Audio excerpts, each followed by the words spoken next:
Hello and welcome to the special podcast celebrating National Weather Podcast Awareness Month. My name is James Brierton from the Carolina Weather Group, joining you from Charlotte, North Carolina.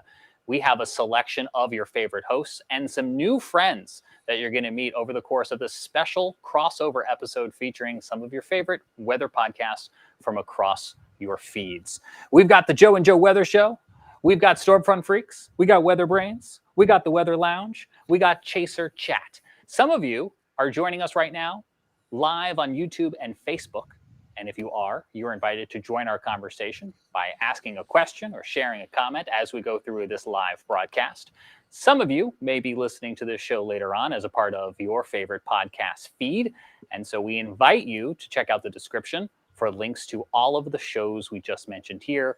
We're going to have fun over the course of the next little bit, guys. So glad you're all here. I really think this speaks to the collaboration we see in the weather community as a whole.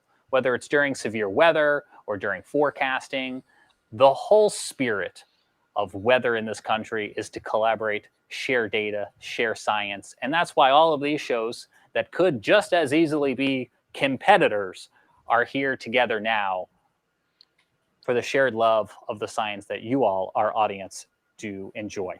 In just a moment, we're going to start with James Spann of Weather Brains, but we also do want to mention that a large portion of our country is continuing to clean up from the recent tornado outbreak across portions of the Deep South.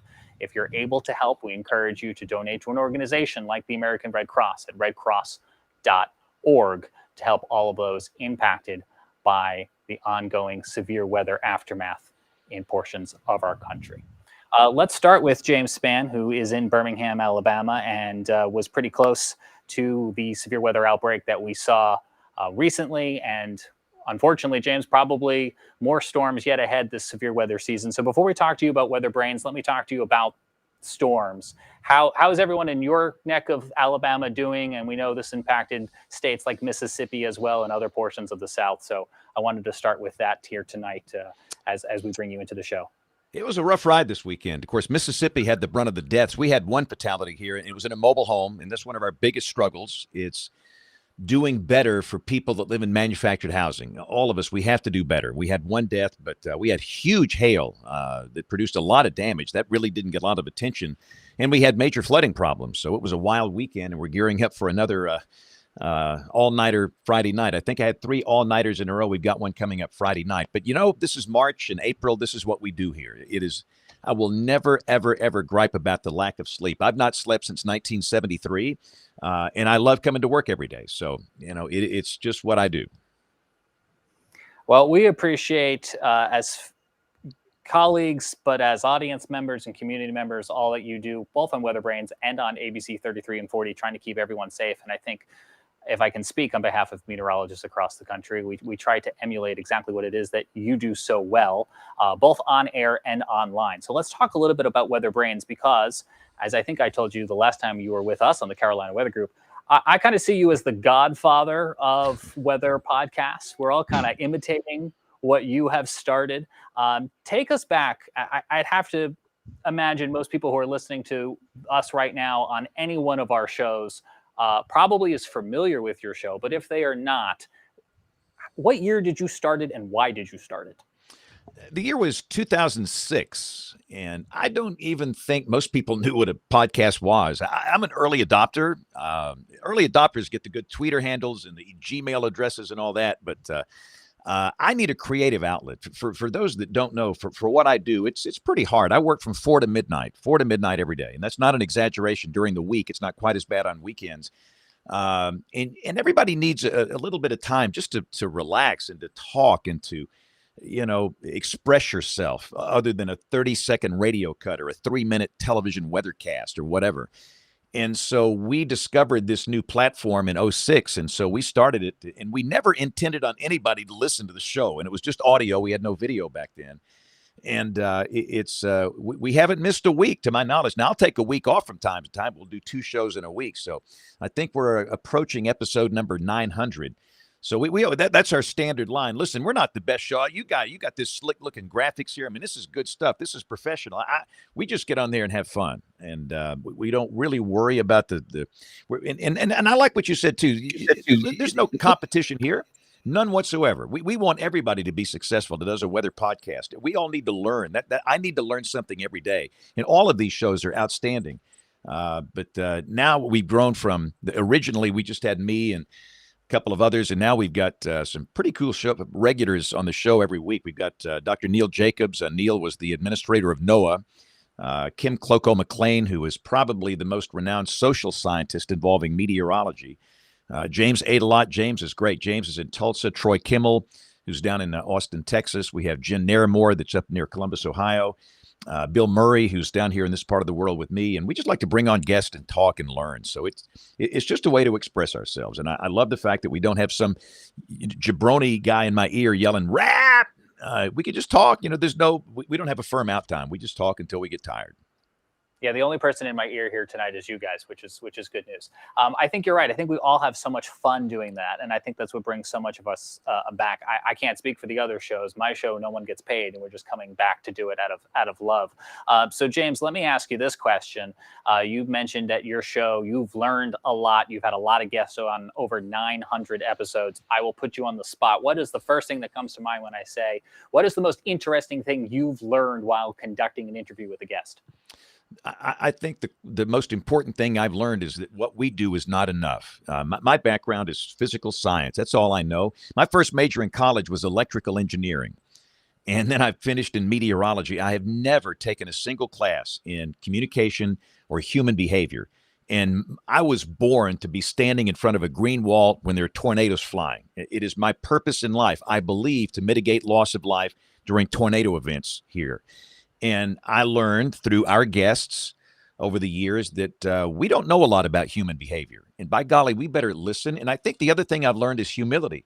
A lot of times you just get especially for old, guys like me, we've been doing it for 100 years. You think you know it all. No, you don't. In fact, I would suggest by doing Weather Brains, I've learned how much I don't know. And so having that Monday night event every week, it's critical education for me. I don't get the CEUs for the AMS SEAL or these other things, the CBN, but by golly, it's important to me. And so I've learned humility. I've learned how to listen. I've learned that what I know is not enough, especially involving social science and human behavior. So having a Kim McLean on the show and having guests that deal in social science, that's critical. And those that deal with physical science. Goodness, having Dr. Jacobs. Neil Jacobs is the NWP czar, numerical weather prediction. And all of us, every weather dweeb in the world, talks about models. Hey, man, what's the Euro do? What about the GFS and all this?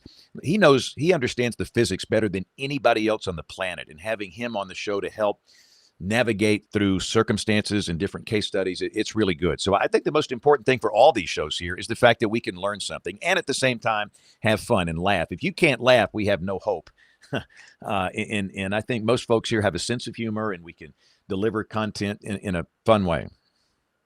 I think laughing helps keep us sane. We'll say hello to Timothy, who's watching with us on YouTube during this live chat, saying good afternoon and good evening to all of us here, including the two Jameses, Phil, Joe, Mike, and Gabriel. I'm going to ask in a moment for some questions from the other folks in the other shows who are joining us, who maybe would like an opportunity, James, to ask you a question directly. Before I do that, you've got the 1,000th show on the horizon. What do you envision for that? And is there one big guest that you've not been able to snag yet? Holy cow. So we figured for 1,000, we'll probably take it to Norman, to the National Weather Center. We've done a live show out of there before.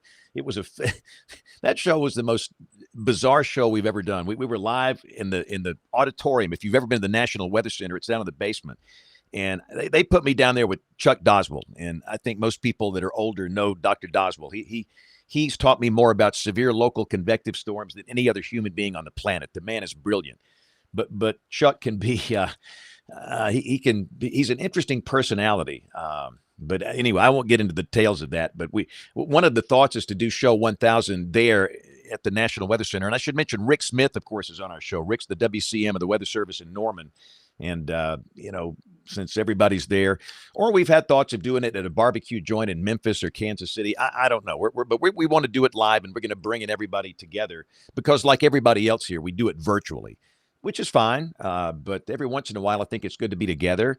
And, I've really missed the conferences during the COVID stuff. In fact, I'm back on the speaking tour. I was at Ohio State at their symposium this year, and I was scheduled to be in Iowa last week, but I couldn't go because of the severe weather. But being back around friends and just talking in person, there's something healing about that. And I think that's the other thing, too, that we've really tried to talk about a little more in recent years. It's mental health.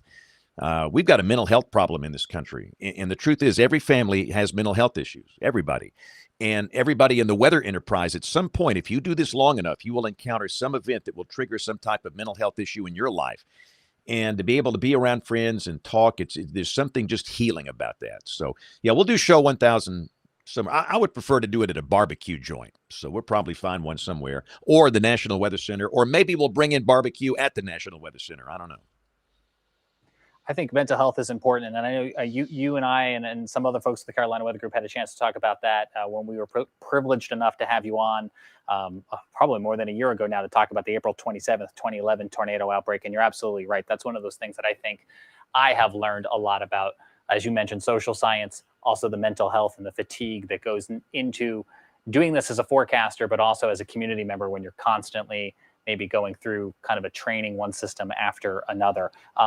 We haven't had a chance yet in our program tonight to get to meet all of the other lovely shows out there, but I know we have James Spann for just a few more minutes here, and Phil Johnson from the Stormfront Freaks came off mute, and I thought maybe, Phil, you had a question for James before he had to go here tonight. No, I just said, holy cow, 1,000. That was mind-blowing.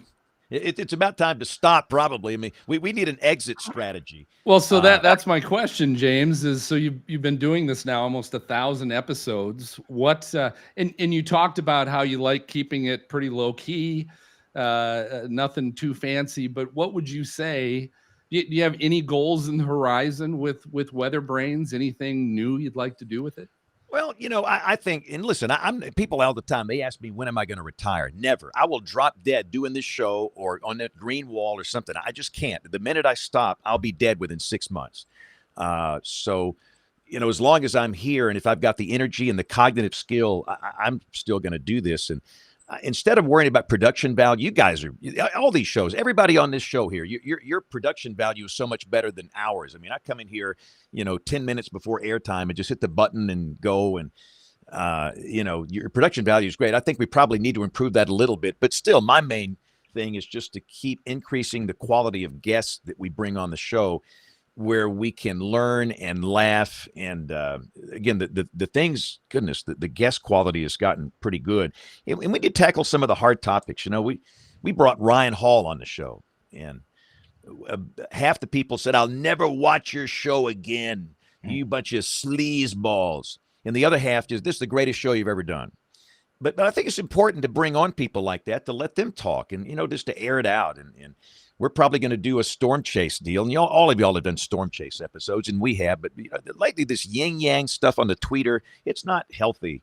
And I'd like to kind of, if anything, facilitate maybe just bringing some people together. But no, I'm not going to worry about the production. I'll let you guys do the slick production. We're just going to keep trying to bring on quality guests. And guys, I hate to go, but I've talked way too much here. But I've got to go open the 6 o'clock. The 6 o'clock news starts now. We're still doing Ron Burgundy newscast here. Good evening. Good evening. I don't believe you. So I've got to go open it up. But again, for all of our Weather Brains folks, be sure and check out all these other great shows. I mean, we always say we're the oldest weather podcast in the universe, but we're not the best one. The best ones are here on this show. So thank you guys for letting me come on tonight, and I'll be listening. I'll hang up and I'll be listening, and we'll put this up on our stream on the Weather Brain stream later. Thank you guys. Thank you, James. That's James Spann, Weather Brains, and he's going to go open the 6 o'clock news there on ABC 33 and 40. It's always great to talk to him. Phil, we just had your mic open, so let's roll right on down over to you. Talk a little bit about Stormfront Freaks. You guys have a great show. I've listened many a times. I think you guys also sometimes do a segment where, and I'm jealous of this, so this is why I'm bringing it up. I think you guys will play a game about who's drinking, right? I wish I had something right now. All I have is water. We started, James, in 2016, so 10 years after Weather Brains had already begun. And when we started the show and when I had the idea, I had just started listening to podcasts and certainly had a strong interest in weather. And I thought, this might be something really kind of neat to explore. So I actually, at that point, so this was in early 2016, I looked to see what was out there. And I really saw 2 podcasts that were currently active, still producing shows. And that was, of course, Weather Brains and Carolina Weather Group. And so I thought, well, this, and my idea was certainly to create an entertaining podcast, weather podcast, which when you're talking science can sometimes certainly be a challenge to create something that's entertaining. So our philosophy is really to create kind of a late night talk show, Tonight Show kind of format where we bring in, usually have a primary guest in on the show that could have any background or connection to weather, but something that I always feel is really interesting or sexy or, something fun. And then we also will tend to have some really funny or strange segments following the guest. We have hashtag Weather Fools. We've done a number of bizarre things from weather resources, which can be good and educational, to we'll slow down the audio of some of our weather friends that many of you are familiar with. We'll slow down the audio and edit it a little bit and make it sound like they're a little intoxicated while they're giving their interview or their weather. Just kind of fun stuff that we tend to do. But when we started this in spring of 2016, there were, of course, all of a sudden, within a matter of a couple of months, probably 3 or 4 more weather podcasts that had started at the same time, and none of those are still currently producing episodes, but that's where the whole National Weather Podcast Month idea came from, right? Was to bring all these independent weather podcasts together and help promote each other, share ideas with each other, and all of that. But yeah, our show, we like to have a lot of fun. You talked about the drinking. That's how we introduce the show for the most part, is because we'll have co-hosts from various areas of weather. We have professional storm chasers. We've got Skywarn County coordinators. We have meteorologists on the broadcasting end, on the digital side, just to kind of give a little variety of topics and make sure we have different viewpoints as we're talking about things. But the best way to introduce that voice to an audio podcast is we find out what everybody's drinking tonight. And so it's just kind of a fun way to let people know we like to have a good time on this show. We've actually had a comment once on Apple Podcasts, came back and the comment was, "Is this a drinking podcast?" And I kind of responded, yeah, it kind of is that too. It kind of is that too. Yeah, you mentioned, first of all, to give credit where credit's due, National Weather Podcast Month is something that came out of your show, and you extended that first, I'll say, olive branch to all the rest of us. But you also mentioned how shows over the years have come and gone, and I think that does speak to, speaking frankly, the amount of work, how grueling it can be. Sometimes you get not so nice comments. Sometimes you're burning that midnight oil. And so, I mean, even in trying to book this show this year, we were noticing new shows or shows that maybe had gone on hiatus. Your show, I think, has encouraged our show over the Carolina Weather Group to try to have more fun, looking at the way you guys are doing and trying to learn right from the other shows around us. You mentioned you guys have had some really big guests on, and I'm curious to know, Phil, is there a guest who you've had on, and maybe you haven't said this out loud, where you go, I can't actually believe that we booked them and they came on. I never thought that was actually going to happen. Well, and you probably know, I mean, and everybody on here knows, when you start this thing, you're just kind of reaching out to people maybe you know, or know of, to kind of help you out. I mean, our first few shows, our first show was some physicist that we had on from a company that was designing this machine that is supposed to detect tornadoes through electrical energy, kind of a thing. And I thought, well, that sounds kind of interesting. And so, but it was a physicist, and you can imagine how that conversation went, no matter how many beers you might have had. To eventually, it's been, James, a lot of reaching that olive branch out to people in the weather community that you've mentioned, and James Spann has mentioned. This community is a great community, and everybody's looking to help each other out. I mentioned Carolina Weather Group was around before we started, and so we've learned a lot from you guys as well. But it has been fun to have the Ginger Z's and the Jim Cantoris and the Reed Timmers, and we just had the director James Winterstern of the Supercell movie. We just had him on the show for the second time. We had him on a year ago talking about the movie, but it was just released, and so that was enjoyable. And this next episode we have coming up is an on-air meteorologist, Jason Frazier from Fox Weather. So that the new 24/7 Fox Weather broadcasting channel, streaming channel that's come out. We're going to find out a little bit about how they got started and what that's all about. So it's been fun to make connections, and it's been enjoyable, as you all know, as you make these connections through the podcast. When I go out storm chasing and doing those things to meet these people that I've never met before or I've met virtually during a show, it's always a great time. Always fun. It's funny. You mentioned Fox Weather. James mentioned Ryan Hall. And as we think back to all the things that have changed since 2016, Phil, could you imagine in 2016 if somebody was like, oh, yeah, there's going to be this Ryan Hall Y'all channel and Fox is going to come out with a 24/7 streaming channel? Like, just how much the landscape has changed for weather as a whole in the last couple of years is pretty remarkable. Yeah, I'm actually, I won't lie to you. I'm at this point with our podcast because we are primarily an audio podcast. We do some video, but not a lot. I'm actually at a point to where I'm rethinking our strategy. Should the audio podcast be our primary media outlet, or should we be looking at other video outlets? You mentioned briefly earlier, I think before we started the show, Jen Walton from Girls Who Chase had started a podcast recently, but they've already decided to kind of go a different route. So it's a great point you bring up, is even as audio podcasting, is that the future? I think that's a great point, and I feel like we're always constantly trying to evolve and pivot. Well, I feel like I have a face for radio or a face for podcasts.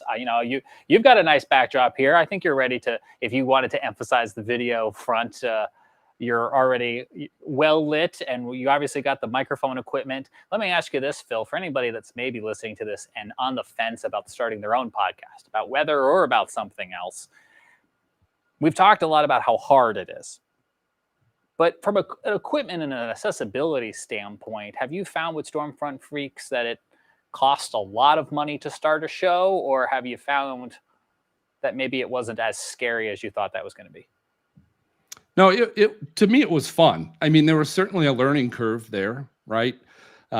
If you listen to any of our earlier shows, they don't nearly sound as good and produced as they do now. As over the last, we're going almost 7 years now, it's been upgrading, constantly upgrading, learning new things, getting better at it. It's just like anything, right? When you start, it's pathetic, but you start anyway and you have fun with it. And I think that's the goal. The challenge, you talk about how hard it might be. I think that's for me, it's the creativity side of things. James Spann talked about it's a creative outlet, and it really is that for me as well. But there are just times that your creativity, you gotta turn it on because you have a show to do and create, and you got to figure out what kind of segments we're going to do and who's going to do what. And I got to find stuff and come up with game shows, and I got to find what beer I'm going to be drinking this week. The creativity can be a challenge at times. But for me, one of the benefits is we have co-hosts. It's not just a solo act. And that's what's helped me get through times that I don't feel as creative, or I don't feel as into it. Someone else on our team might, or multiple people might, and I can work off of their energy and kind of help me get through that time period. I'm going to ask Jared Smith, who is our director tonight on this show from the Carolina Weather Group, to put us all in the Brady Bunch squares here for just a moment, because I want to do a show of hands with the other guys we have on from the other shows here with us tonight, Mike, Gabriel, Joe, and Phil, you as well. By a show of hands, does anyone's show just do audio? Okay.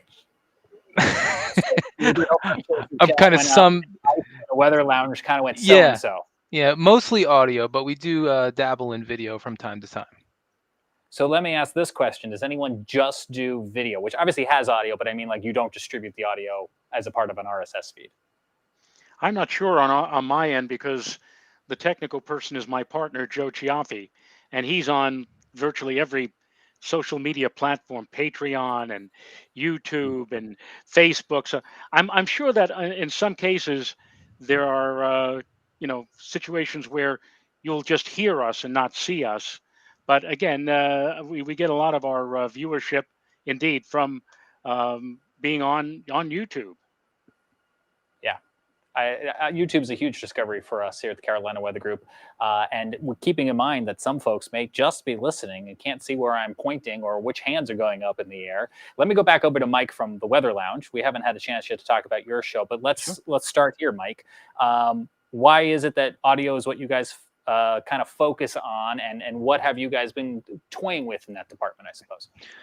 Yeah, I mean, well, we started with audio because the company I work for, WeatherWorks, we started our whole business in radio to begin with, and we had some audio equipment around, and we thought that was the easiest means to get the podcast going. We felt that video would be a little bit too complicated for us to get out to the masses of the people, so that's why we just stuck with audio. We thought, okay, well, what's the easiest way we can do this? Because basically how our show came to be is that we talked about it for a few years, actually several years before we actually launched. But we launched back in August of 2020. And obviously that's when we had the COVID pandemic going on. And we were just looking for another way that we can engage our audience or engage people with the weather. And we were all kind of stuck at home and didn't know really what to do with all the lockdowns and things like that going on. So we said, you know what, we can do this from home. We can just get on our desktop computers, we can get some audio equipment, and we can get this done. And our our um, our guy Mike Priante there did a great job figuring out on how to get this up and how to get it running for us. He's basically our technical guy and our editor and things like that.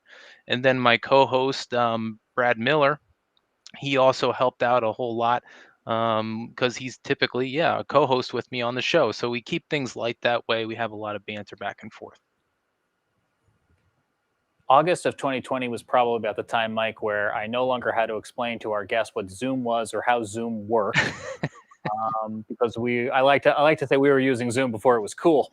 But Absolutely, technology did change, and I do think that's one of the things that I suppose for the better, people became more used to this notion of not everything has to look super polished.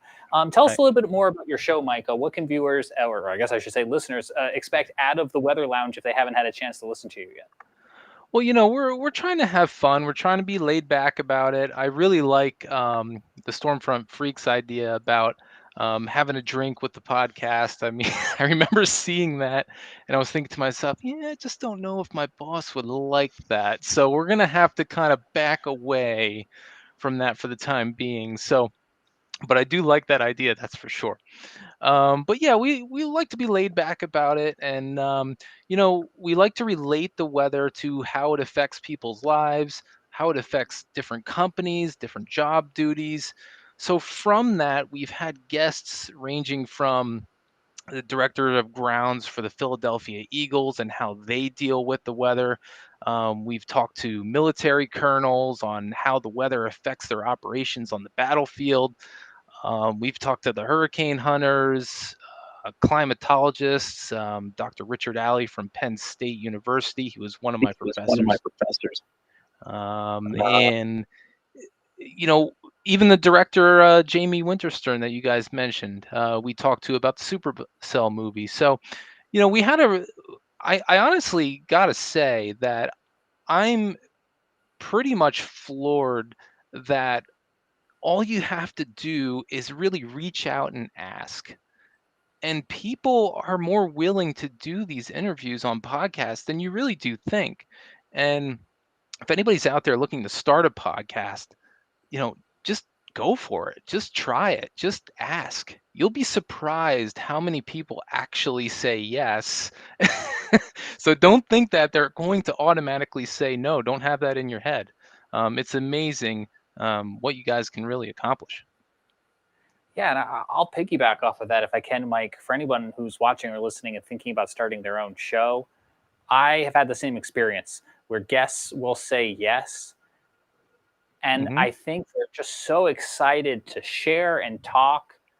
They don't really care if it's 100 people or 1,000 people or 10 people who might be watching and listening. These are really, we want the shows to be entertaining. We want the shows to be insightful, but really it's just a bunch of friends hanging out at the end of the day. And I think people are anxious to be a part of that. You mentioned all of the great ways that weather has intersected with everyday life. You mentioned baseball here in Charlotte. The Charlotte Knights, our minor league team, are getting ready for their opening night on Friday. Really getting reminded myself about, like, okay, we got some rain in the forecast. So like, how do they prepare the field and when do they call it if there's lightning too close? So let me ask you, in the interviews that you've had an opportunity to do, Mike, have you walked away with, wow, I learned something new here tonight that I wasn't expecting, that has really stuck with you when it comes to that intersection of weather and everyday life? I would say the thing that really stood out to me is when I talked to a colonel in the Army, and I just didn't realize, like, I knew that, weather would affect any type of large operations. You see things from history with D-Day and the weather around history, or weather surrounding that and how that affected the plan.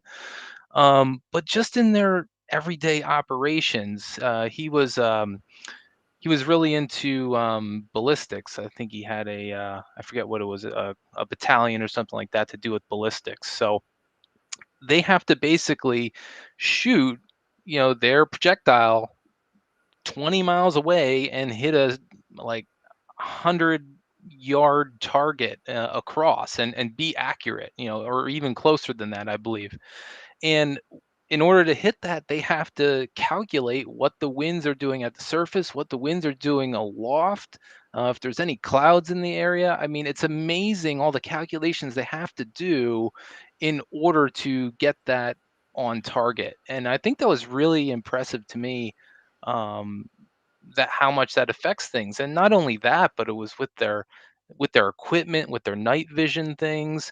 The certain temperature fluctuations would really mess with their night vision, and it's just amazing that that is all involved and incorporated with the military.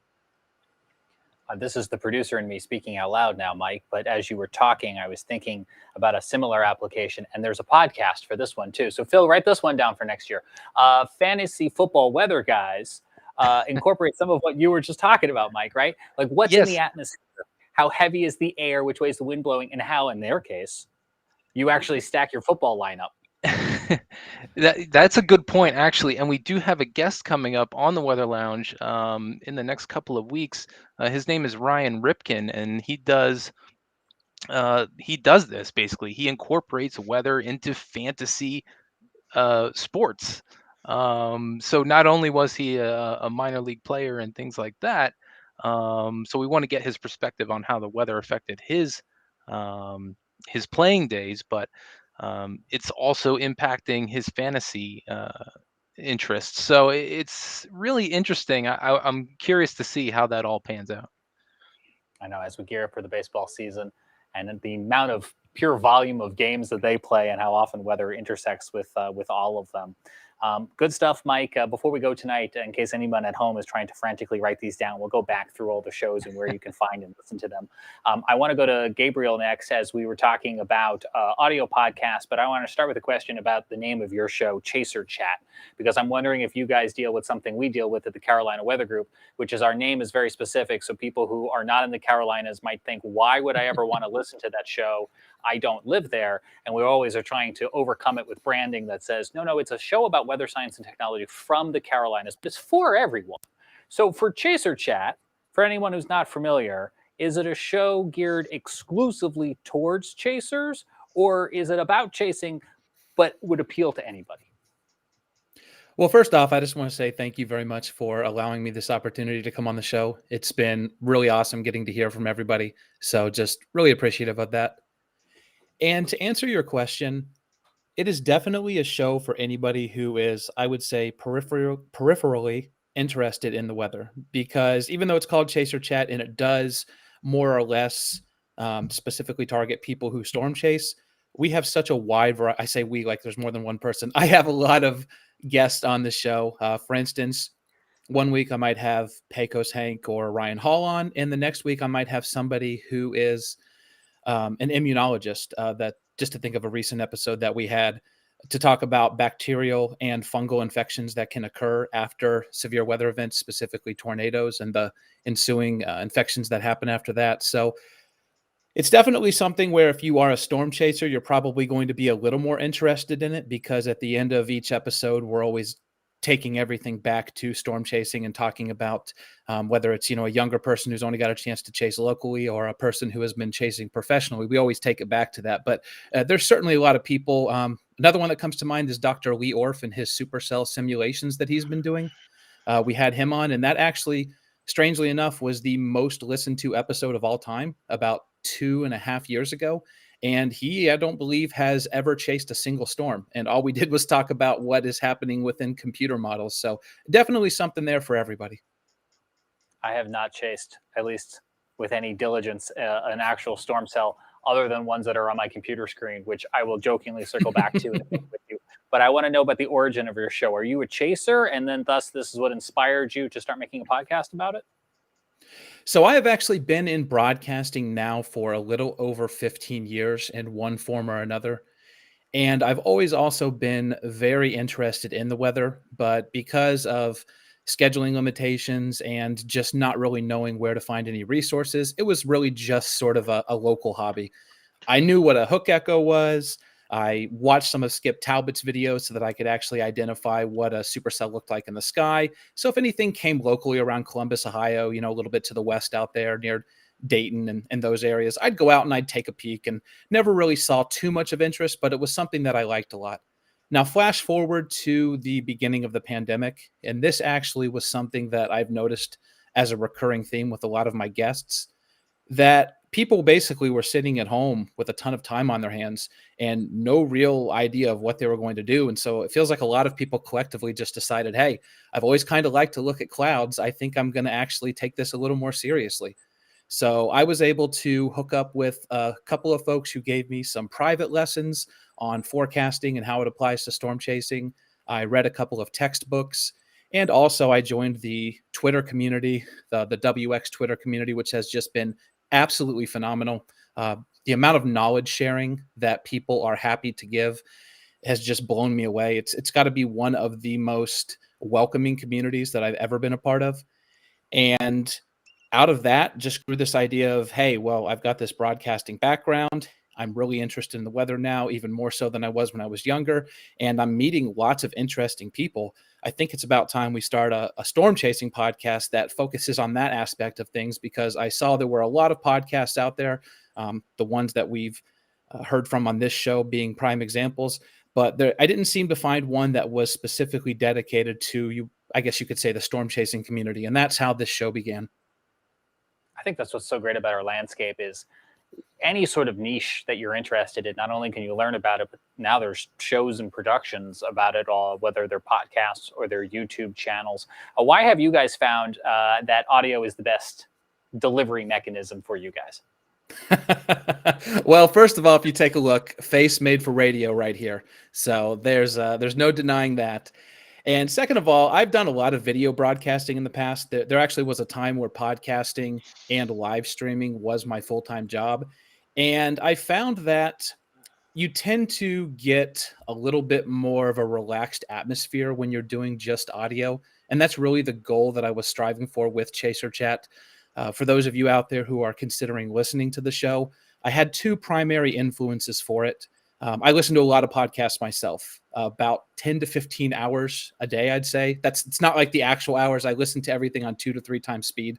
So I probably listen to about 4 or 5 actual hours of podcasts. And there were 2 shows in particular. One is the Joe Rogan Experience. I love how the conversations are just open and free flowing. Like there's not a script or any sort of scheduling that goes into it. It's just let's ask some random questions and see where the conversation goes. And then there's a show called Other People's Lives, where lots of people who are just absolutely ordinary in every other way, you wouldn't think anything special about them.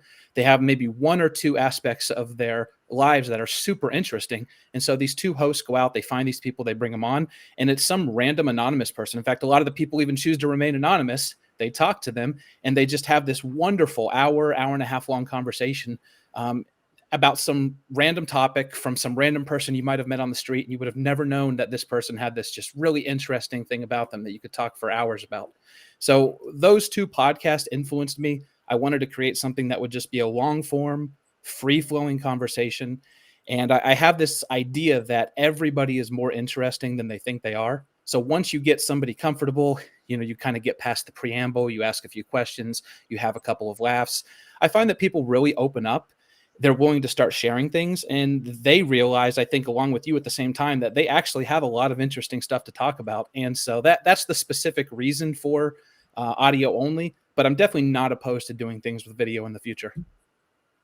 Sometimes it's interesting as a host, right, to try to convince somebody they have an interesting story. We're like, we think you're interesting. Right? Please say more about that. Yeah, people always say, just real quick, people always say, I'm sorry if I'm rambling. And I always tell them, like, no, that's what a podcast is for. Please continue talking. Like, just don't stop. Yeah, exactly. Right. And I couldn't help but probably acknowledge to Phil that, if he's listening at 2 or 3 times speed, but you're slowing down the segments to make them sound funny, that probably cancels itself out. Yeah, that ruins that segment for Gabriel. Yeah. But I have heard every single one of you here sound like chipmunks. So I just have to throw that out there. I probably sound more interesting as a chipmunk because, I don't think I sound interesting otherwise. So let me bring Joe in here real fast. Joe, you've got some folks who are watching. They're watching with us tonight here on Facebook and on YouTube. And I think it was Rock Doc who was asking whether or not you have a new episode out tonight or tomorrow, or when's the next Joe and Joe Weather Show drop. So since I think we're simulcasting on your YouTube channel right now, I thought maybe you could address that directly. I can address that. Joe Chiaffi, my cohort on Joe and Joe, is in Florida. Actually, I believe tonight he is commuting back home from Florida. And so no Joe and Joe show tonight, but we will be back as we normally are during the week, except for Friday nights, unless there's something special going on a Friday. Monday through Thursday, we're on from 7:35 Eastern time to usually about 8:35. We usually go at least an hour on our show. And then we take off on Friday and Saturday. And then we're back on Sunday, but not in the evening. We're on at 11 o'clock in the morning. And we call that segment Coffee with Joe and Joe in the early part of the day. And we have a lot of fun. We have about, I'd say about 200 hardcore viewers that watch us on a regular basis. But when there's something significant about to occur, like a major winter storm or the approach of maybe a tropical cyclone or a hurricane, we see our numbers rise. We have seen on our chat board numbers on the order of 400 and even 600. And once we even touched 1,000 viewers, and that's not including those who are not on the chat board. We have a lot of lurkers out there who aren't necessarily on the chat board, but are watching us nonetheless. So it makes Joe and I feel viable. We no longer, the two of us have about 40 years experience each in broadcasting, both on radio and television. And unfortunately, at least up here in the New York market, they don't seem to be interested in people of our age or our experience. So we are doing our show on YouTube. It makes us feel viable because we know that there are a lot of people out there who tune in every night, even during boring periods of weather, just to hear us and talk about weather. Well, I'm exhausted just thinking about all of those hours that you guys are doing as you were rattling off that schedule. I can't believe it's only one day a week that you're doing Who's Drinking What Coffee. But I will compliment what you said on that. I think the viewer, the listener at home, and if you're listening to me right now, this is where your big part comes in, plays a role in feeding that energy back into us, right? If we're just doing this as show creators out of the love and enjoyment of doing it, it's those who are coming into the chat, as you mentioned, Joe, and engaging with us that make it so lively and so enjoyable, I think. I think so too. The interesting thing about, I'm usually the one who monitors the chat board. Joe is the one who, Joe Chiaffi, is the one, my partner, who usually operates everything. He's like the switcher, if you will, putting up maps from places such as Tropical Tidbits, for example, or from the National Weather Service site, SPC, WPC sites. He puts those maps up. And sometimes I'll join in since I'm on Zoom, I could share whatever I'm thinking or whatever I'm looking at with not just Joe, but also everybody on the chat board. And sometimes it can get rather interesting. Sometimes there'll be people on the chat board who will have a different opinion as to what may be coming our way weather-wise from what Joe is indicating or what from I'm indicating. And we have a little bit of a discussion with that. But I have found it very interesting. I look forward to the shows each night and being able to interact with so many different people and being able to interact with Joe. Joe and I, we grew up on the Upper East Side in Harlem, in Manhattan, back in the day. We went to the same Catholic school, although we didn't know each other back then. And then our families moved up to the Throgs next section of the Bronx. We still didn't know each other. It wasn't until we landed at the same college, City College, in New York on the Upper West Side of Manhattan, that we got to know each other. We used to hang out at the weather station, the weather center there, got to know each other very, very well. And then we went our own separate ways. I ended up on radio. Joe ended up working as a behind the scenes person for people like Willard Scott and Al Roker at NBC4, and also worked for a time as an intern at the National Weather Service. The one thing we always wanted to do was work together at the same location. And he got a job at News 12, which was a cable vision outlet out on Long Island. I kept trying to get into News 12. I eventually got in as a stringer. Then Joe left and went to Pix 11 here in New York, and I was at News 12. Finally, in 2017, we both landed at the same place. We were at Verizon FiOS 1 News, and we were there for about 3 years until that shut down in November of 2019. And after it shut down, I said to Joe, well, that's it. It's been fun being together with each other. He said, no. We're going to figure out how we're going to still be able to do this together. And sure enough, we're doing it each night. He is no longer in New York. He's down in Georgia. And I'm up here in New York, just north of New York City. And yet every night, through the magic of technology and through the magic of Zoom, we're able to appear side by side together with a whole bunch of people on the chat board.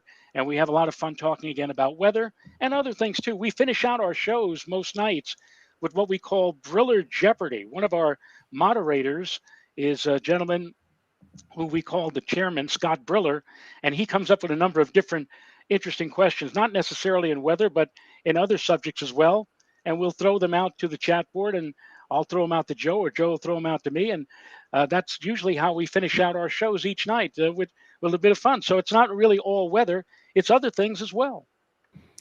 You talk a little bit. I'm going to jump in, James, because he was talking about Zoom, and you were mentioning that earlier, right? Where prior to COVID, how many times we would have to explain to our guests kind of how to use, this kind of a Zoom call kind of situation and what to do and how to log in and headphones and unmute yourself, all that good stuff.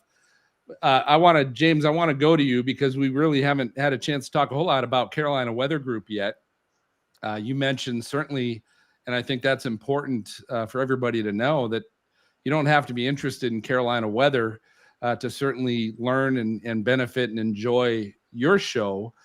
But talking about Zoom, I guess, tell us, when did you guys start? How did you start this scenario and start your show? But you really have, I've seen you guys really do a big push towards video and have done some really good things there. So I don't know if there was a point that you guys decided to start going that route.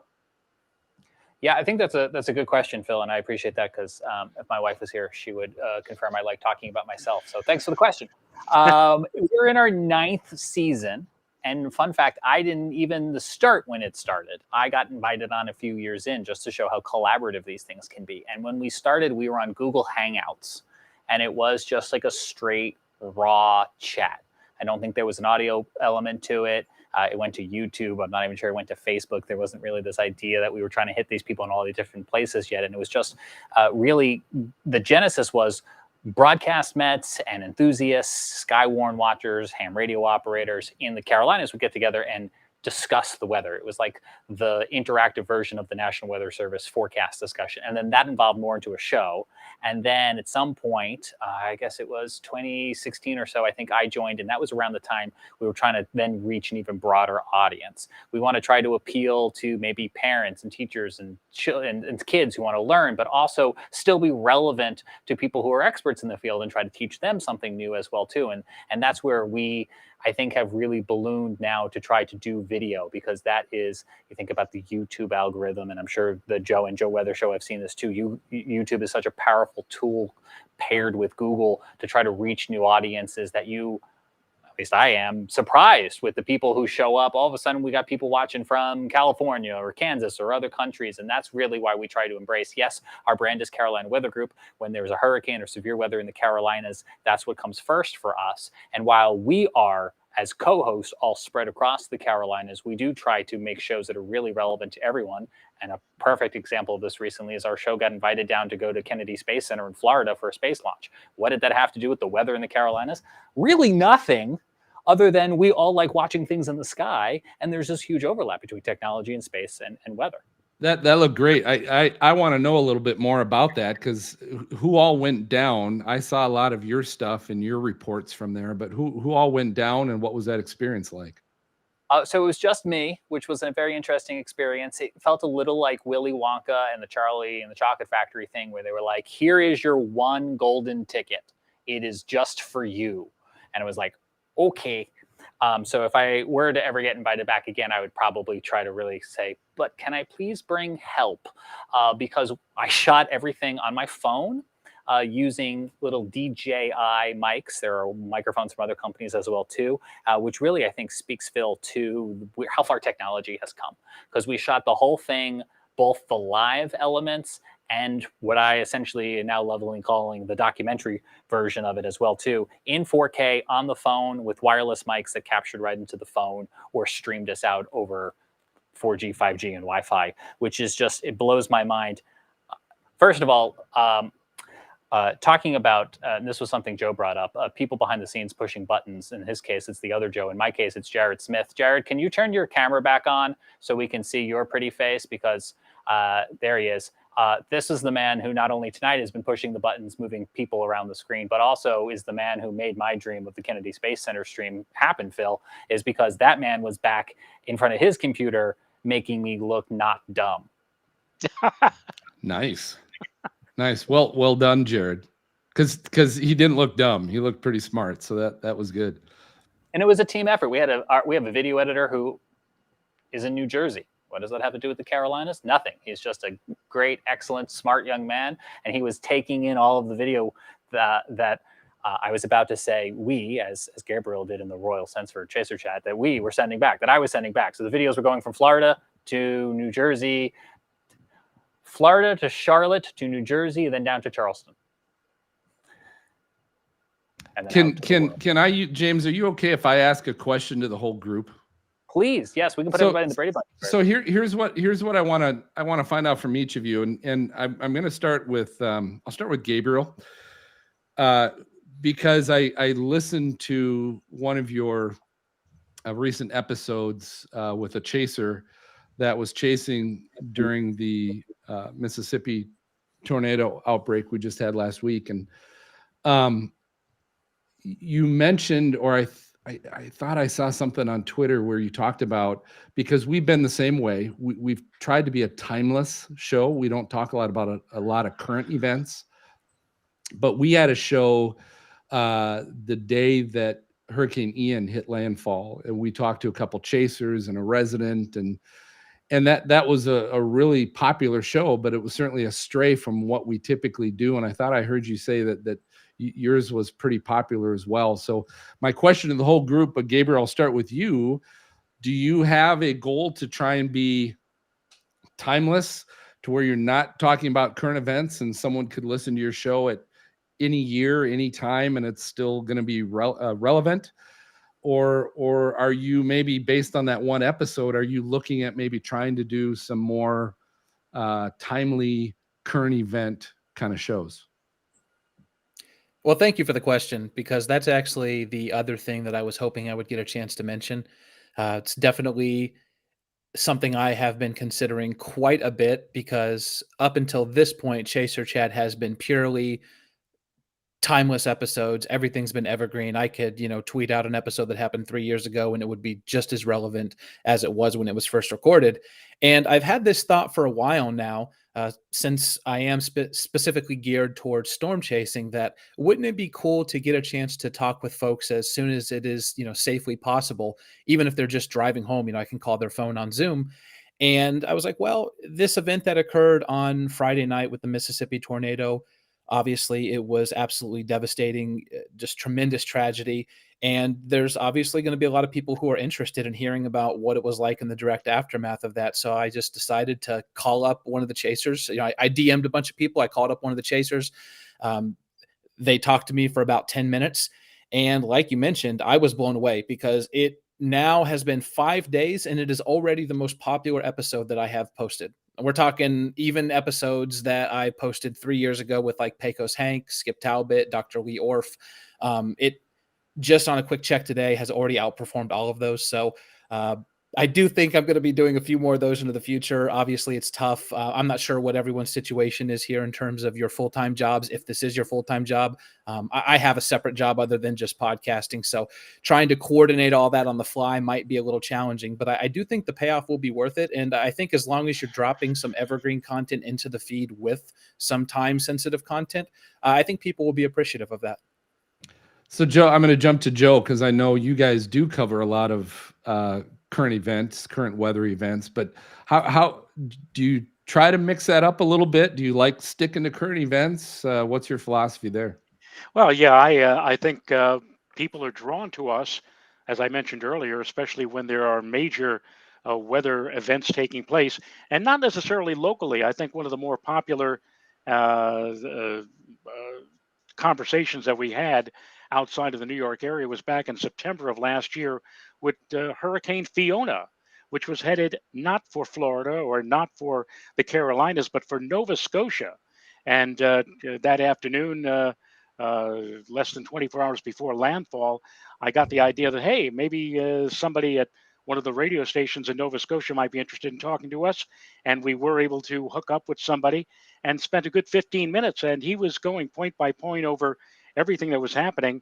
And it gave you a real feel prior to the landfalling of what was going to happen to a major city. I don't think it was Halifax, but it was someplace east of Halifax, where there was a lot of concern. You could even tell in the gentleman's voice, we spoke to him over the phone, that there was a lot of concern and a lot of people were getting ready, battening down the hatches, so to speak, for a major blow.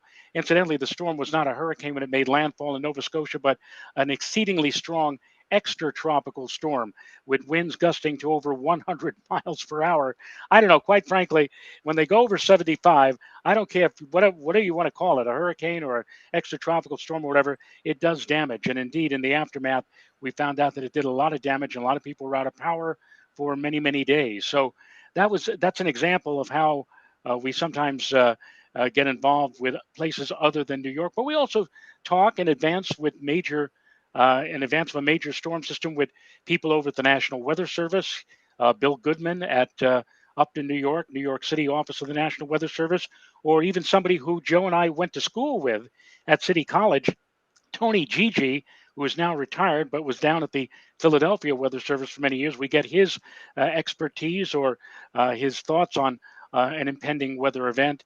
And I think that's what brings everything together on our Joe and Joe show, is the fact that we make it interesting. And as I think James mentioned earlier, There's nobody yelling in our ears saying, "Wrap it, Rayo, wrap it, wrap it." I mean, Right. we can go when we get on a topic, we can go as long as we want. As Joe Jaffe has said many times, it's our show. Yep. We can do anything we want. We don't care if you don't want to watch us. Go ahead, go away. Then, but we're going to be here and we're going to talk about what we believe is important and what is interesting to our viewers, and that's great. That was always the most frustrating thing to me on television, Sure. was the fact that if something really interesting I thought would be happening, sometimes up in the sky, I'd want to tell people about an overpass or an overflight of the space shuttle. And I'm just getting into it and telling people about it. And all of a sudden I'm hearing the director say, "All right, Rayo, wrap it, wrap it." Or before the show even begins, "Joe, we're going to cut you down from 2 minutes to a minute and a half because we're heavy tonight." And sometimes when that happens, I get cut down even more to like 115 or 1 million, Right. because whoever's in on the show, keeps going on and on and on. Right. So it's great to be able to do a show like this on YouTube. And again, I give all the credit to Joe Chiaffi, because he was the one who kind of drew me into this. Yeah. It was just him doing a solo. And one night at FiOS 1, while he was doing his solo, I just happened to walk in the studio where he was doing his show. And he called me over and he said, come on over.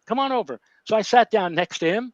We were chatting about weather and other things of the day. And a couple of days later, he said, "Would you come back on the show with me?" He said, "The public demands it."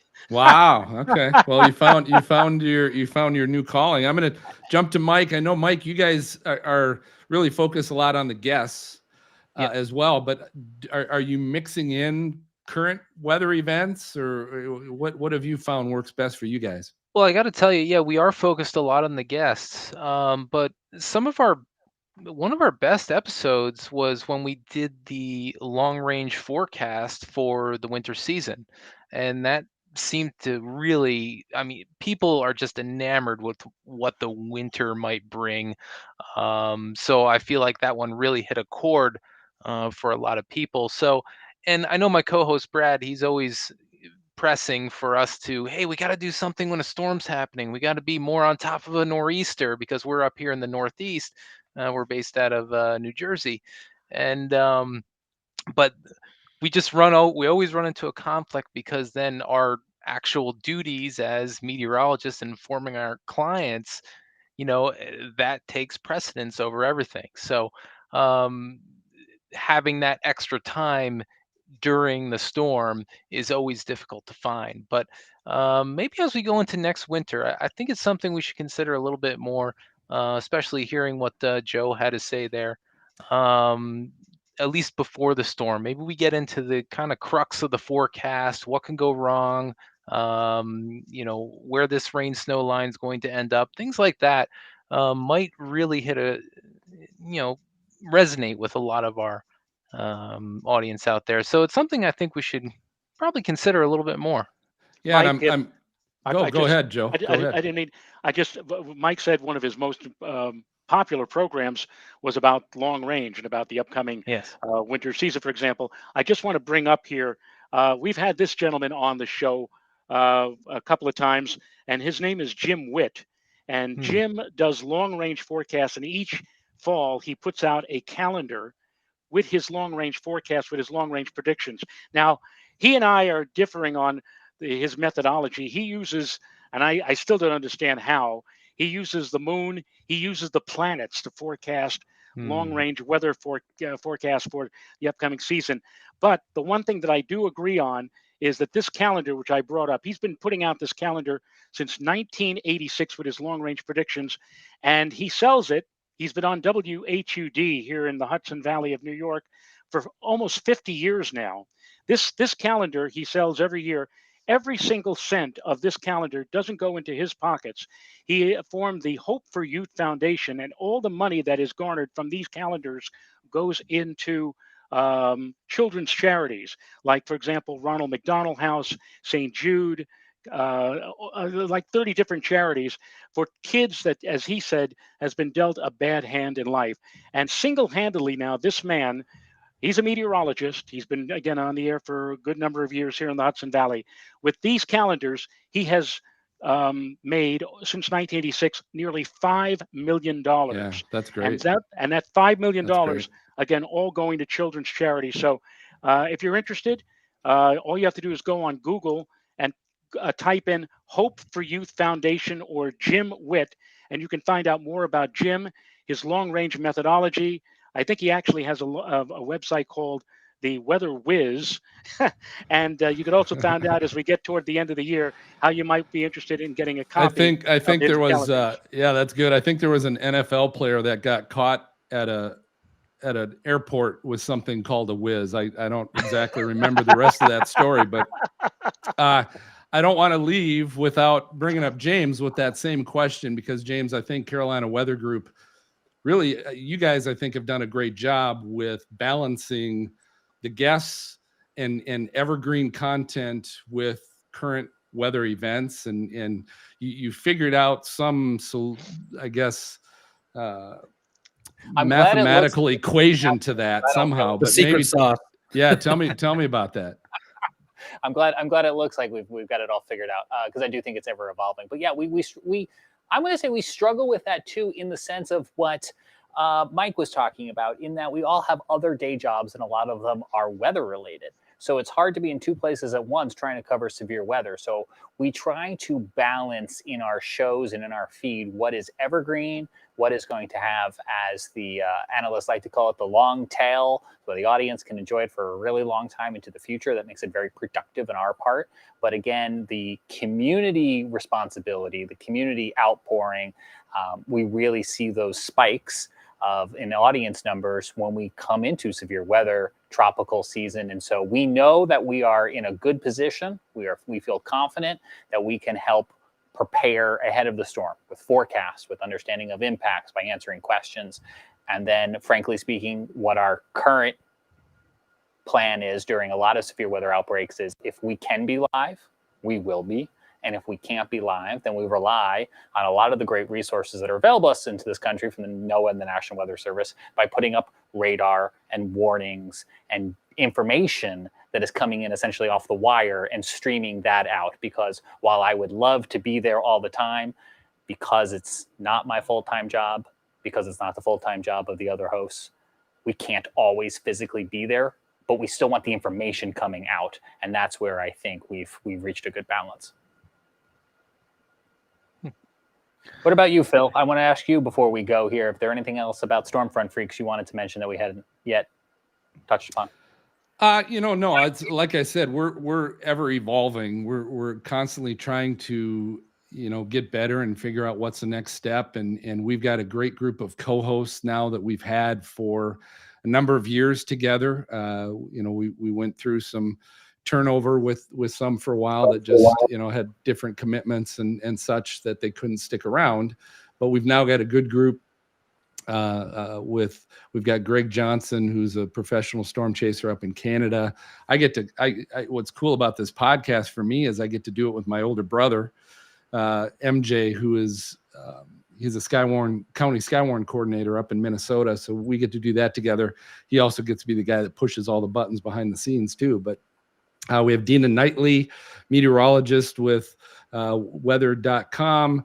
We've got Jen Watson, who's a meteorologist and does some work with the Weather Channel. Serena Arnold, who's former meteorologist at Mount Washington Observatory. We've got Mark Massaro. We call him Maz because we have two Marks on the show, but he's a former TV meteorologist in the Cincinnati area. And we've got Brady Harris, who is a somewhat recent grad from Ohio State's meteorology program. So just it's a cool bunch of people. We have a lot of fun, and now we're doing a chasecation once every year. We head out to the plains and do a week-long chase, and we just have a lot of fun. But I really appreciate this time with all of you, and really some of the new shows that are on, and some that have been around for a little while. But just getting a chance to share some ideas and learn about you as well. And I think the most important thing, Phil, I think the most important thing for a person like yourself, for a person like Gabriel, for a person like James and Mike, is the fact that the reason why I think all of us are successful in our podcast is that the people who watch us trust us. I more often than not, I've heard from people who watch Joe and Joe and have told Joe or myself, we believe you, we understand what you're saying, but we have a trust in what you're telling us about, let's say, an impending big storm. Unlike television, some TV, weathercasters who really are being fed the information. They don't have any information, no knowledge whatsoever what they're talking about. But maybe a private weather service like AccuWeather is giving them all the stuff to say on the air. But there's not much in the way of credibility. I think that for people like us, people who are really, in some cases, even frightened about what may be coming their way in terms of a tropical cyclone or a major snowstorm or a blizzard or possibly losing power, they come to people like us to hear the real poop, if I may use that term. And I think that's where I think a lot of us get a lot of our credibility and a lot of our success on these podcasts and on these telecasts on YouTube is from the fact that people know who we are, they know of our knowledge, and they know that we're going to be telling them or giving them the best information possible based on the National Weather Service or based upon our own empiricism and our own knowledge that we built up over many, many, many years in the business. Real poop, Joe. You can use that term with me anytime. I get it. I get it. I love this hyper-local niche content you can't find anywhere else. As we wrap things up, each one of you in 10 seconds or so. Phil, you're up on the screen now. Where can people find and watch Stormfront Freaks? So just you can check us out at stormfrontfreaks.com, and that'll give you all the links and all the access to everything we got. Gabriel, Chaser Chat, where can we find you? You can find me on Twitter at CrazyGaby, that's Gabey, or you can go to @ChaserChat. You can also go to chaserchat.com. Mike, where can we find the Weather Lounge? You can find the Weather Lounge anywhere you find podcasts on your iTunes, your Google app, or whatever it may be. Just search us and we'll show up. Joe, where can we find you and Joe? You can find us on Joe Chiaffi's YouTube channel. Go on to YouTube, type in Joe Chiaffi, CIOFFI, and you'll be brought to his channel. And that's where Joe and Joe is most every weeknight, and again on Sunday mornings at 11 a.m. Eastern Time. I love it. Thank you so much. I'm James Brierton on behalf of the Carolina Weather Group, where you can find on YouTube, wherever you listen to audio podcast, or carolinaweathergroup.com. We appreciate you all joining us tonight here on our panel, and to you listening and watching wherever it may be that you are watching or listening. We appreciate your love for weather, and we hope you will check out one of these shows if you haven't already. And hey, if we forgot a show, we didn't do it on purpose, so drop us a comment. Let us know what shows you want to see in next year's National Weather Podcast Month. On behalf of all these great guys, I'm James Brierton. Thanks so much for joining us. See you again back here real soon.